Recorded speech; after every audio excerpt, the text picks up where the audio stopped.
Hi everyone. So ವಿದ್ಯಾರ್ಥಿಗಳೇ, ನಾವು ಹಿಂದಿನ ತರಗತಿಯಲ್ಲಿ ಏನು ಮಾಡಿದ್ದೇವಪ್ಪ ಅಂತಂದರೆ 1947ರ ಭಾರತ ಸ್ವತಂತ್ರ ಕಾಯ್ದೆಯ ಮುಖ್ಯಾಂಶಗಳ ಬಗ್ಗೆ ಚರ್ಚೆ ಮಾಡಿದ್ವಿ.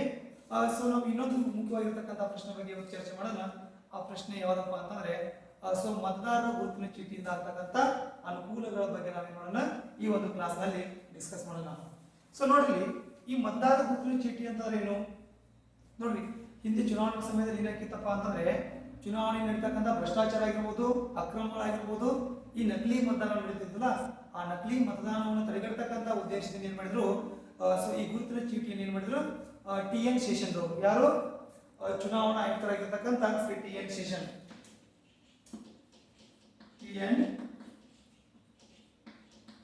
ಶೇಷನ್ ಅವರು ಏನ್ ಮಾಡಿದ್ರಪ್ಪ ಅಂತಂದ್ರೆ ಈ ಮತದಾರರ ಗುರುತಿನ ಚೀಟಿಯನ್ನು 1993ರಲ್ಲಿ ಜಾರಿಗೊಳಿಸ್ತಾರೆ.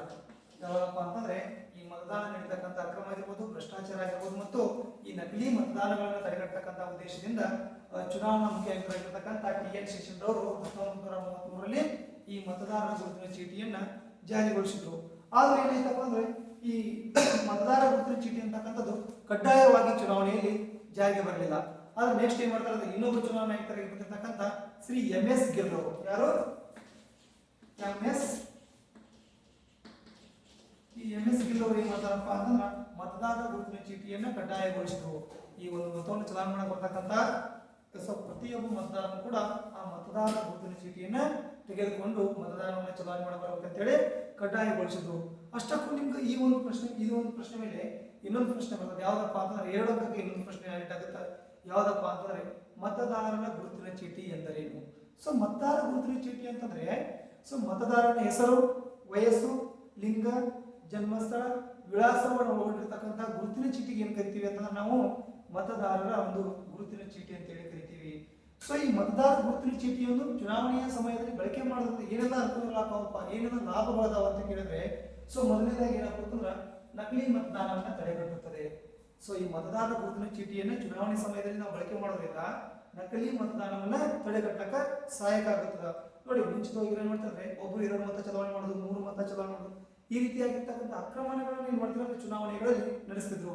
ಆ ಒಂದು ನಕಲಿ ಮತದಾನವನ್ನು ತಡೆಗಟ್ಟಬೇಕಂತ ಉದ್ದೇಶ ಇಟ್ಕೊಂಡು ಈ ಶ್ರೀ ಟಿ.ಎನ್. ಶೇಷನ್ ಅವರು ಏನ್ ಮಾಡಿದ್ರಪ್ಪ ಅಂದ್ರೆ 1993ರಲ್ಲಿ ಈ ಮತದಾರರ ಗುರುತಿನ ಚೀಟಿ ಅಂತಕ್ಕಂಥದ್ದನ್ನ ಜಾರಿಗೊಳಿಸಿದ್ರು.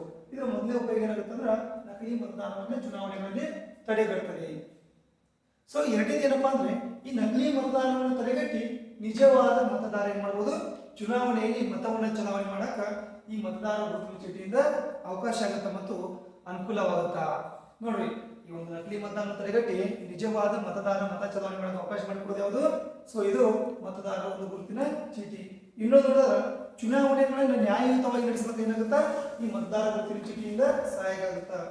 ಚುನಾವಣೆಗಳಲ್ಲಿ ಯಾವುದೇ ಅಕ್ರಮಗಳು, ಭ್ರಷ್ಟಾಚಾರಗಳು ಮತ್ತು ನಕಲಿ ಮತದಾನ ನಡೆದಂತೆ ತಡೆದು ಏನ್ ಮಾಡಬಹುದು, ಚುನಾವಣೆಗಳನ್ನು ಹೆಚ್ಚು ನ್ಯಾಯಯುತವಾಗಿ ನಡೆಸಬೇಕಪ್ಪ ಅಂತಂದ್ರೆ ಈ ಮತದಾರರ ಗುರುತಿನ ಚೀಟಿಯಿಂದ ಸಾಧ್ಯವಾಗುತ್ತದೆ. ಆಮೇಲೆ ನೋಡೋದಾದ್ರೆ ಈ ಚುನಾವಣೆಗಳು ನಿಷ್ಪಕ್ಷಪಾತವಾಗಿ ಯಾವುದೇ ಒಂದು ಪಕ್ಷದ ಪರವಾಗಿ ಚುನಾವಣೆಗಳು ನಡೆದಿದೆ, ನಿಷ್ಪಕ್ಷಪಾತವಾಗಿ ಮತ್ತು ಮುಕ್ತವಾಗಿ ಚುನಾವಣೆಗಳು ನಡೀಬೇಕಪ್ಪ ಅಂತಂದ್ರೆ ಈ ಒಂದು ಮತದಾರರ ಗುರುತಿನ ಚೀಟಿ ಅನುಕೂಲವಾಗುತ್ತೆ ಮತ್ತು ಸಹಾಯವನ್ನು ಕೂಡ ಮಾಡತಿ. ನೋಡ್ರಿ, ಚುನಾವಣೆಯಲ್ಲಿ ಯಾವುದೇ ಒಂದು ಮತದಾರರ ಗುರುತಿನ ಚೀಟಿ ಮಾಡೋದ್ರಿಂದ ಆ ಪಕ್ಷದ ಪರವಾಗಿ ಇರುವುದು, ಈ ಪಕ್ಷದ ಪರವಾಗಿ ಕೆಲಸ ಮಾಡೋಂಗಿಲ್ಲ. ಈ ಗುರುತಿನ ಚೀಟಿ ಇತ್ತಪ್ಪ ನಿಷ್ಪಕ್ಷಪಾತವಾಗಿ ಯಾವುದೇ ಒಂದು ಪಕ್ಷದ ಪರವಾಗಿ ಏನ್ ಮಾಡುವುದು, ಮುಕ್ತವಾಗಿ ಚುನಾವಣೆಯಲ್ಲಿ ಮತವನ್ನು ಹಾಕ್ತಕ್ಕಂಥ ಅವಕಾಶವನ್ನು ಕೂಡ ಈ ಮತದಾರರ ಗುರುತಿನ ಚೀಟಿಯಿಂದ ಸಾಧ್ಯವಾಗುತ್ತದೆ. ಆಮೇಲೆ ನೋಡಿದ್ರೆ ಈ ಮತದಾರರ ಗುರುತಿನ ಚೀಟಿಯಿಂದ ಇನ್ನೊಂದು ಅನುಕೂಲ ಏನೈತಪ್ಪ ಅಂತಂದ್ರೆ ಮತದಾರರ ಗುರುತಿನ ಚೀಟಿಯನ್ನ ಬಳಕೆ ಮಾಡೋದ್ರಿಂದ ಸರ್ಕಾರದಿಂದ ಬರ್ತಕ್ಕಂಥ ಹಲವಾರು ಯೋಜನೆಗಳ ಲಾಭವನ್ನು ಕೂಡ ಏನ್ ಮಾಡಬಹುದು, ಆ ಮತದಾರರು ಪಡೆದುಕೊಳ್ಳಕ್ಕೆ ಏನಾಗುತ್ತೆ, ಸಹಾಯಕ ಆಗುತ್ತದ.